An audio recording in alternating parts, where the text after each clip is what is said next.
박성배 변호사와 이 내용 자세히 살펴보겠습니다. 어서 오세요. 안녕하십니까? 네. 김건희 여사가 출석하면서 저같이 아무것도 아닌 사람이 심려를 끼쳐드려 죄송하다 이런 사과의 멘트를 보냈는데요. 아무것도 아닌 사람이라는 의미 어떻게 보셨습니까? 한 인간으로서의 회한의 관점에서 지켜보자면 권력의 정점에 설 의도가 없었는데 결국 권력의 정점에 서게 되었고 이로 인해 이와 같은 이른바 파국에 이른 데 대한 회한을 표시한 것 같습니다. 또 한편 이 사건 혐의와 관련해서는 자신은 각종 의혹으로 조사 대상자로 서게 되었지만 일부는 사실과 다르고 연루 의혹을 부인하는 취지로도 읽힙니다. 구체적인 진술은 피하고 있습니다만 진술 거부권은 행사하지 않고 조사에 성실히 임하고 있다는 보도가 나오고 있는데 자신으로서는 고민 끝에 출석 전 이와 같은 짧은 발언을 한 것으로 보입니다. 네. 윤석열 전 대통령 같은 경우에는 공개 출석, 재판에 나갈 때도 마찬가지고 계속 말을 아꼈잖아요. 그와는 좀 많이 대조적인 것 같습니다. 윤 전 대통령은 애초에 조사를 받을 당시에도 진술 거부권을 행사할 의사가 강하였기 때문에 굳이 포토라인에 서서 언급할 필요는 더더욱 없었던 것 같습니다. 그렇지만 김 여사의 경우에는 상당 부분 혐의가 입증된 의혹을 대상으로 조사가 이루어지고 있고 여기서 진술 거부권을 행사하다가는 오히려 조기 구속영장 청구를 불러일으킬 가능성이 상당히 높습니다. 어느 정도 적극적인 반박을 해야 하는 입장이다 보니 포토라인에 서서도 어느 정도의 발언은 하고 들어간 것 같습니다. 예. 특검의 조금 전 브리핑 내용을 보면은 김건희 여사가 진술 거부권을 행사하지 않고 있고 또 김건희 여사 측에서 밝힌 내용을 보면 특검이 감사하게도 여러 가지 배려를 해줬다 뭐 이렇게 표현을 했더라고요. 네네. 조사 과정에서 김 여사와 특검의 입장이 실시간으로 보도되고 있는데 사실 이 사건 수사 과정에서 김건희 특검의 오늘 김 여사에 대한 조사는 일정 부분 확인의 의미가 있습니다. 즉 여타 사건과 달리 김 여사의 경우에는 여러 의혹으로 조사를 받고 있습니다만 일부 의혹의 경우에는 사실상 특검 입장에서는 혐의가 충분히 입증되었고 당사자로부터 확인받는 절차만 남겨두었다고 해도 과언이 아닙니다. 예를 들어 도이치모터스 사건의 경우에는 증권사의 녹취록이 확보되었고 증권사 직원이나 주가 조작 일당 관련자가 일부 변경된 진술을 하고 있습니다. 여기서 김 여사가 의혹을 인정하든 부인하든 사실상 기소는 기정사실이고 마지막으로 김 여사의 입장을 확인해 보는 취지로 읽힙니다.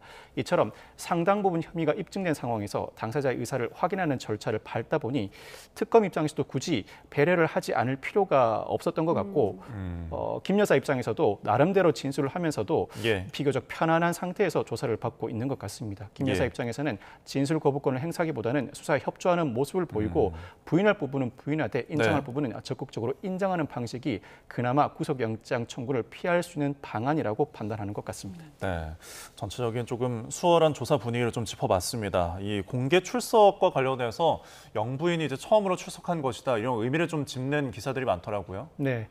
전 현직 영부인들이 비공개나 서면으로 검찰 조사를 받은 전례는 있습니다만 김 여사와 같이 처음으로 전직 또는 현직 영부인으로서 공개 소환 조사를 받는 일은 처음입니다.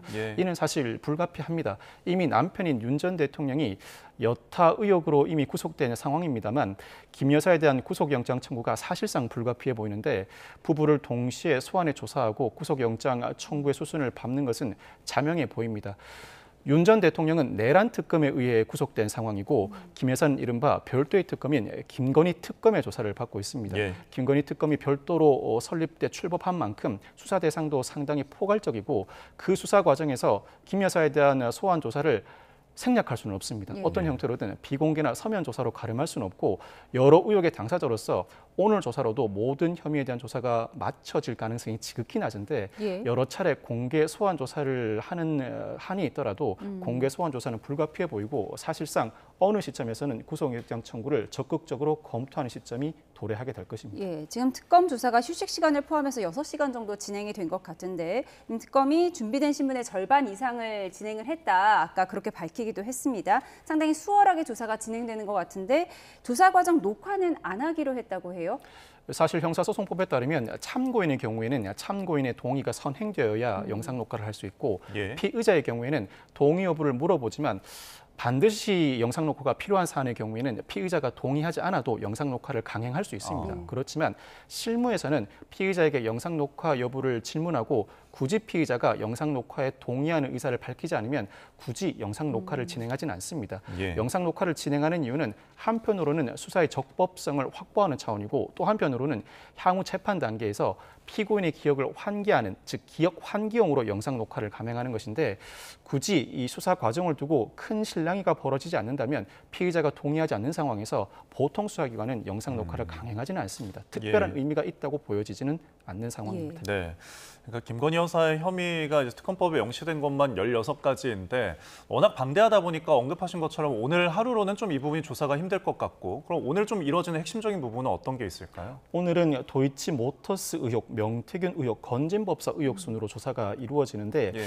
여기에 더해서 임성근, 조병록 구명 로비 의혹이나 이른바 칩사 게이트, 나아가서 양평 고속도로 노선 변경 의혹도 새로운 사실관계가 밝혀진다면 그 못지않은 중대한 혐의입니다. 그렇지만 오늘 이 모든 혐의를 다 조사할 수는 없습니다. 예. 일단 출석 여구서에 명시된 의혹 중 도이치모터스, 명태균, 건진법사 의혹이 핵심이라고 할 수 있는데 도이치모터스 의혹과 관련해서는 앞서 설명해 드렸던 것처럼 관련 증거가 사실상 충분히 확보돼 있는 만큼 당사자로부터 마지막 진술 확인을 받는 수순을 밟고 있는 것으로 보입니다. 예. 명태균 의혹과 관련해서는 일정한 자금 흐름과 녹음 파일도 확보돼 있고 김영선 전 의원 측 일부 인사나 명태균 측 일부 인사가 이 공천에 개입하였다는 취지의 관련 진술을 하고 있는 만큼 김 여사의 진술을 통해서 유의미한 진술을 확보하는 시도도 이루어지겠습니다만 예. 이 역시도 즉 명태균 의혹과 관련해서도 이미 현출되어 있는 인적, 물적 증거를 바탕으로 김 여사의 의사를 확인해 보는 수준에서 조사가 이루어질 것 같습니다. 다만 건진법사 의혹은 이 통일교 현안을 해결하기 위해서 목걸이, 샤넬백 등을 건넸다는 의혹이 이 의혹의 핵심인데 무엇보다 통일교의 윤 본부장이 비교적 적극적인 입장에서 진술에 참고할 만한 여러 가지 진술을 해주고 있고 예. 김 여사가 전달받았다는 의심을 받고 있는 목걸이 샤넬백에 실제 실물이 발견되지 않은 만큼 관련된 수사가 더 이루어져야 하는 부분입니다. 추정컨대는 건진법사 의혹과 관련해서는 오늘 조사에서 모든 조사가 이루어지지 않은 상태에서 종결될 가능성이 높아 보이는데 아마 조기에 김건희 특검이 구속영장을 청구한다면 건진법사 의혹은 빼고 일단 도이치모터스 의혹이나 명태균 의혹만으로 구속영장 청구를 할 가능성도 배제하지 못할 것 같습니다. 네, 여러 의혹들을 다 짚어주셨는데 이 꼬리에 무는 의혹 어떤 순서로 조사할지도 참 관심인데 지금 호칭은 피의자로 통일을 한 것 같아요. 그렇습니다. 피의자로 호칭하는 것이 원칙적인 모습입니다. 예. 다만 윤 전 대통령과 같이 전직 대통령을 조사할 때에는 당연히 조서에는 피의자라고 기재하면서도 현장 조사를 시행하는 과정에서는 윤 전 대통령 내지는 대통령님이라고 부르는 것이 일반적인 관행입니다. 현장에서 호칭만 그러할 뿐 피의자로서 조사받는 과정에서 어떠한 특혜가 있어서도 안 되고 현실에서도 있지도 않은데 김 여사를 조사하는 과정에서는 김 여사는 영부인 신분이었다고 하더라도 무엇보다 민간인 신분이었던 만큼 피의자로 부르는 것이 당연한 수사 과정이라고 할 수 있습니다. 알겠습니다. 자, 방금 이제 도이치모터스나 이제 명태균 게이트 부분에 대해 좀 무게를 실어주셨는데 이종호 전 블랙펄 인베스트 대표가 어제 이제 구속이 됐단 말이죠. 그만큼 좀 이 혐의에 대해서는 좀 진척이 된 상황이라서 좀 집중을 할까요? 사실 이 전 대표는 어제 구속된 혐의 자체가 변호사법 위반입니다. 도이치모터스 사건의 1차 주포로부터 실형이 아닌 집행유예를 선고받을 수 있도록 힘을 써주겠다는 명목으로 여러 차례에 걸쳐서 금품을 수수한 혐의가 범죄 혐의가 소명되면서 증거인멸 우려를 들어 구속영장이 발부되었는데 이 전 대표가 혐의 사실을 부인한 정황이 구속영장 발부에 결정적으로 영향을 미친 것으로 보입니다. 만약 이 전 대표가 어느 정도 혐의를 인정하였다면 굳이 구속영장을 발부하였을까 의문이 드는 대목인데 아마 이 전 대표 입장에서는 이 사건 혐의부터 인정하기 시작하면 앞으로 진행될 여타 수사 과정에서도 자신에 대한 혐의를 인정할 수밖에 없는 상황에 처한다는 판단하에 혐의를 부인한 것 같고 결과적으로 조기 구속이라는 결과에 이르렀습니다. 이 조기 구속은 김 여사 특검에도 여러모로 영향을 미칠 수밖에 없는데 물론 이 전 대표는 변호사법 위반 혐의로 구속되었습니다만 피의자가 구속되면 여러 심경의 변화를 일으키게 되고 기존에 부인하던 입장을 돌변해 관련된 진술에 적극적으로 나서는 경우를 흔히 볼 수 있습니다. 이 전 대표의 경우에는 도이치모터스 의혹의 컨트롤 타워 의혹을 받고 있고 삼부토건 주가 조작과도 연루된 인물일 뿐만 아니라 임성근 구명로비와도 연결돼 있는 인물입니다. 최상병 특검이죠. 그렇습니다. 김건희 여사와 관련된 여러 의혹에 여러 차례에 걸쳐서 걸쳐 있는 인물인 만큼 오히려 김건희 특검으로서는 구속된 이 전 대표를 상대로 일정의 연결 통로, 즉 연결 고리로 삼아서 김 여사에 대한 수사에 박차를 가할 가능성을 배제하지 못합니다.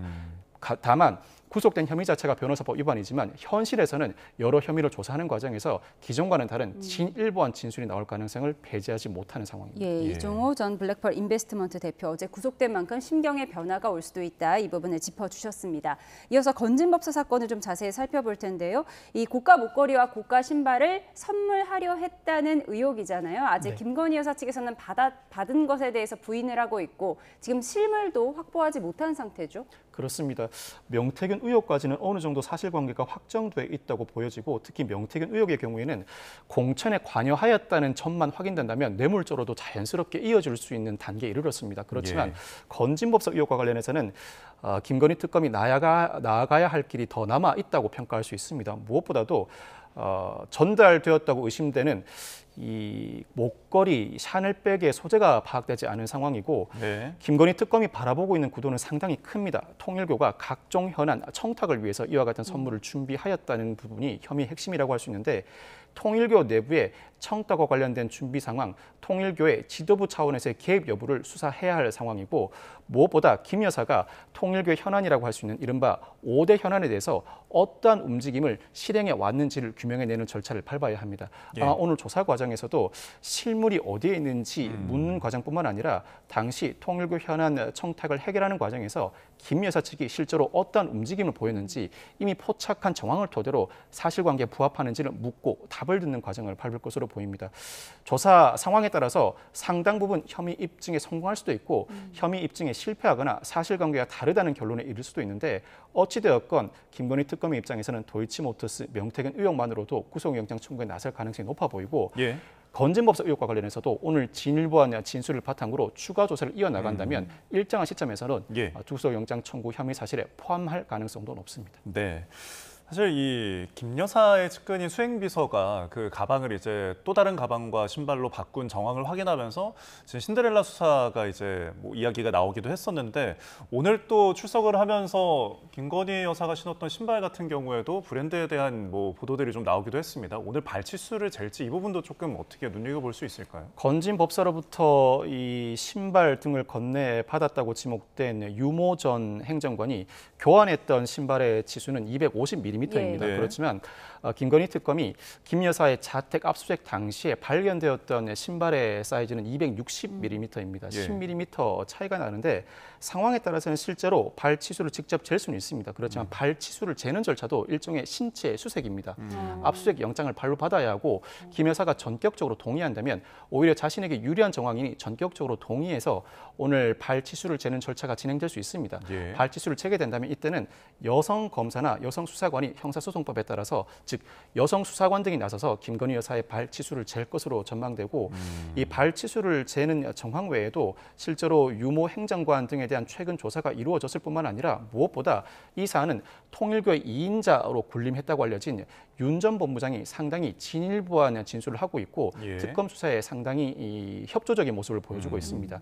사실 윤 본부장은 지난달 구속된 상황인데 윤 전 본부장은 구속되기 이전에도 특검 수사에 비교적 협조적이었습니다. 따라서 윤 전 본부장이 구속된 이유는 다른 이유보다는 오히려 윤 전 본부장을 둘러싼 여타 인물들의 영향력을 배제하는 차원에서 구속영장을 청구하고 영장이 발부된 측면이 있어 보입니다. 윤 전 본부장의 진일보한 진술과 오늘 수사를 바탕으로 한 추가 조사가 이루어진다면 이 건진법사 의혹도 상당 부분 혐의 입증에 이를 가능성이 높아 보입니다. 그러니까 김건희 여사가 본인에게 유리하다고 판단해서 동의를 한다면 발치수를 오늘 압수수색 영장 없이도 잴 수 있다. 이렇게 얘기를 해주셨습니다.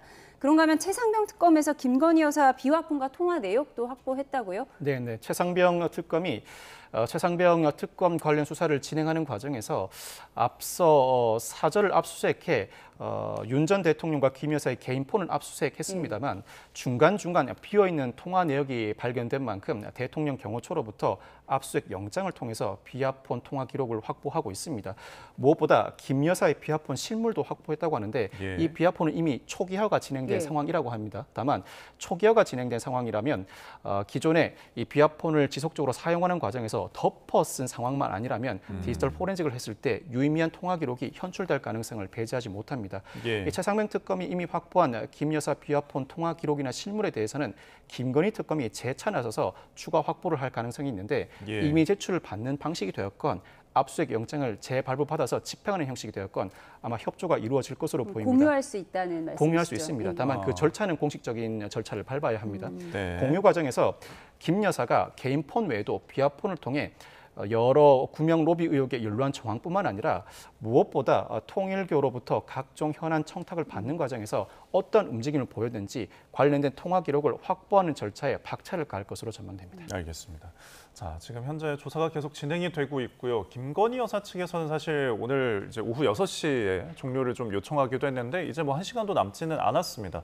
그런데 뭐 심야 조사의 기준도 있고 지금 뭐 언제쯤 마칠 것인지에 대한 전망들이 있는 것 같아요. 어떻게 보십니까? 심야 조사는 오후 9시부터 오전 6시 조사를 일컫습니다. 네. 심야 조사는 원칙적으로 구속영장 청구 여부를 위한 판단에 필요하거나 당사자가 재출석이 어렵다는 이유로 심야 조사를 먼저 요구하는 경우 등에만 실시할 수 있습니다. 예. 그렇지만 이 특검의 설득에 따라서 9시를 넘어서 조사가 이어질 가능성도 배제하지 못하고 무엇보다 9시 이전에 조사를 끝낸다고 하더라도 조서 열람 자체는 자정까지는 가능합니다. 예. 이에 따라 오후 6시를 넘어 조사가 이어지되 심야 조사까지는 가지 않고 다만 김 여사가 조사 열람에 상당 시간을 할애하면서 실제로 특검 사무실에서 나오는 모습은 오후 9시 이후에나 목격할 가능성이 더 높아 보입니다. 예. 오늘 조사를 마친 이후에는 전체적인 질문을 소화하지 못할 가능성이 상당히 높은 만큼 네. 조만간 재출석을 요구할 가능성이 높은데 관련 법령에 따르면 한 번 조사를 마친 이후에는 8시간 이내에는 다시 조사를 진행하지 못합니다. 아마 특검은 내일 오후 재출석을 요구하거나 모레 다시 출석을 요구할 가능성이 높은데 김 여사 측이 건강을 들어서 그 일정을 미룰 가능성도 배제하지 못할 것 같습니다. 예. 예. 이게 김건희 특검이기 때문에 김건희 여사에 대한 구속영장을 빠르게 청구할 수 있다 이런 분석도 많이 나오는데 또 한편으로는 지금 윤 전 대통령이 구속된 상태이기 때문에 부부를 동시에 구속하는 사례가 많지 않다 또 이런 판단도 나오거든요. 어떻게 예상하세요? 어떤 한 사안을 두고 가족이 공모 관계에 있을 때는 한 인물만 구속하는 것이 수사기관의 관례입니다. 예. 더군다나 두 인물을 동시에 구속해야 할 상황에 이른다면 이때는 시차를 두고 구속하는 것이 일반적인 관례라고 할 수 있습니다. 두 사람을 동시에 구속할 경우에는 가족 관계, 특히 이 가족들의 생계에 심대한 지장을 초래하기 때문인데 이 사안의 경우에는 특수한 상황이라고 할 수 있습니다. 네. 내란 특검 외에도 김건희 특검이 별도로 발족돼 있고 내란 특검 외에도 김건희 특검이 수사하고 있는 수사 대상 자체가 16가지로 상당히 방대합니다. 예. 내란 특검의 정점은 윤 전 대통령인 반면에 김건희 특검의 정점은 김건희 여사입니다. 두 특검이 어느 한쪽이라도 정점에 있는 인물에 대한 구속영장 청구를 포기할 수 없는 상황이고 의혹 자체가 한두 가지이고 공모 형태라면 모를까 별도의 의혹이 다방면에 걸쳐 있는 만큼 예. 윤 전 대통령과 김건희 여사 부부라고 하더라도 동시 구속을 피하기는 상당히 어려워 보이는 상황입니다. 네. 그런데 지금 저렇게 뭐 조사가 좀 수월하고 협조가 잘 되고 있다면은 구속보다는 계속해서 몇 차례 더 불러서 소환 조사를 할 가능성이 있을까요? 그 가능성도 배제하지 못합니다. 예. 김건희 여사가 비교적 인정할 부분은 인정하는 모습을 보인다면 굳이 증거인멸이나 도주 우려가 없다는 이유로 구속영장을 청구하기에는 설익었다는 판단에 이를 수가 있습니다. 그렇지만 현재까지 도이치모터스 명태균 의혹 건진법사 의혹 외에도 추가로 이어지는 각종 현안에 대한 수사가 이어지는 과정에서 혐의가 어느 정도 인정되는 수준에 이른다면 이때는 중형 선고 우려 가능성이 높아지고 중형 선고 우려 가능성이 높다면 그 자체로 도주 우려가 높다는 결론에 이를 가능성이 높아집니다. 예. 시기의 문제일 뿐 김건희 특검의 김 여사에 대한 구속영장 청구는 사실상 수순이라고 봐도 무방할 정도입니다. 예, 김건희 여사에 대한 조사 속보가 나오는 대로 또 전해드리도록 하겠습니다. 그런가 하면 윤 전 대통령에 대한 체포영장 집행 지난번에 무산이 됐는데 지금 체포영장 시한이 내일까지잖아요. 그렇습니다. 그렇다면 내일 다시 집행할 가능성이 높은 거겠죠? 내일 집행할지 여부는 지켜봐야 할 것 같은데 무엇보다 어제 윤 전 대통령 측이 더 이상 이대로 방치해 두어서는 안 된다는 판단 때문인지 변호인을 선임했습니다. 예. 변호인을 선임하게 되면 변호인과 일정 방식을 두고 조율 절차를 밟게 되는데 관계 법령에 따른다고 하더라도 조사를 진행할 경우에는 변호인이 선임되어 있는 경우 변호인과도 일정 장소 등을 협의하도록 권고하고 있습니다. 이에 따른 협의가 이어질 것으로 전망되는데 오늘까지는 이에 따라 특검이 체포영장을 집행하지 않겠다는 의사를 밝힌 상황입니다. 그런데 이 일정을 조율하는 과정에서 사실상 이 체포에 응하지 않겠다 내지는 조사에 응하지 않겠다는 해석으로 내비쳐진다면 이때는 전격적으로 내일 남은 체포영장 집행 기간 7일에 체포영장 집행에 나설 가능성을 배제하지 못하고 이때까지 체포영장을 집행하지 못한다면 예. 체포영장을 다시 청구해야 하는데 예. 이미 발부받은 체포영장을 집행하지 못한 상태에서 다시 체포영장을 청구할 경우에는 네. 다시 청구하는 이유와 취지를 상세하게 기재해야 하는 부담이 따르게 됩니다. 아. 무엇보다도 윤 전 대통령이 변호인 선임계를 제출한 이상 윤 전 대통령은 조사에 응할 의사를 내비쳤다고 할 수 있습니다. 예. 이런 상황이라면 내란 특검의 입장에서는 그럼에도 불구하고 사실상 체포영장에 불응하거나 소환 조사를 회피하는 의도로 변호인 선임기만 내어놓고 여전히 조사에 불응하고 있다는 구체적인 사유를 제시해야 다시 한번 체포영장이 발부될 것으로 전망됩니다. 근데 내란 특검 같은 경우에는 이제 더 이상 조사가 불가피 조사를 할 수가 없으니까 그래서 이제 기소 상태로 넘어갔잖아요. 김건희 특검도 좀 그런 상황에 다다를 수 있을까요? 그렇지는 않을 것 같습니다. 김건희 특검의 경우에는 조사를 반드시 강행하여야 기소를 예. 할 수 있는데 물론 실무상 피의자 조사 없이 기소하는 경우도 왕왕 있습니다만 예. 지극히 드문 사례입니다. 내란 특검의 경우에는 내란 특검 이전에 검찰 등이 상당 부분 조사를 진행하였고 형식적이라고 하더라도 즉 진술 거부권을 행사하는 상황이라고 하더라도 예. 윤 전 대통령에 대한 조사는 앞선 수사기관이 이미 단행한 상황입니다. 이를 토대로 윤 전 대통령에 대한 피해에 대한 신문이 어느 정도 이루어졌다고 보고 굳이 특검이 조사를 강행하지 않고 기소를 예. 할 수 있었던 반면에 김건희 특검의 경우에는 정점이 있다고 할 수 있는 김 여사에 대한 조사 없이 그대로 기소를 강행하는 것은 특검 입장에서는 사실 상정하기 어려운 상황입니다. 실무상 조사 없이 기소하는 상황이 왕왕 벌어진다고 하더라도 예. 이 사안 그와 같은 방식으로 기소를 강행할 가능성이 상당히 높고 수사 단계에서 이미 구속영장 청구도 사실상 예정돼 있는 상황이라 예. 김 여사에 대한 조사는 불가피한 상황입니다. 알겠습니다. 자, 오늘 김건희 특검 상황을 좀 집중적으로 살펴봤습니다. 지금까지 박성배 변호사였습니다. 고맙습니다. 고맙습니다.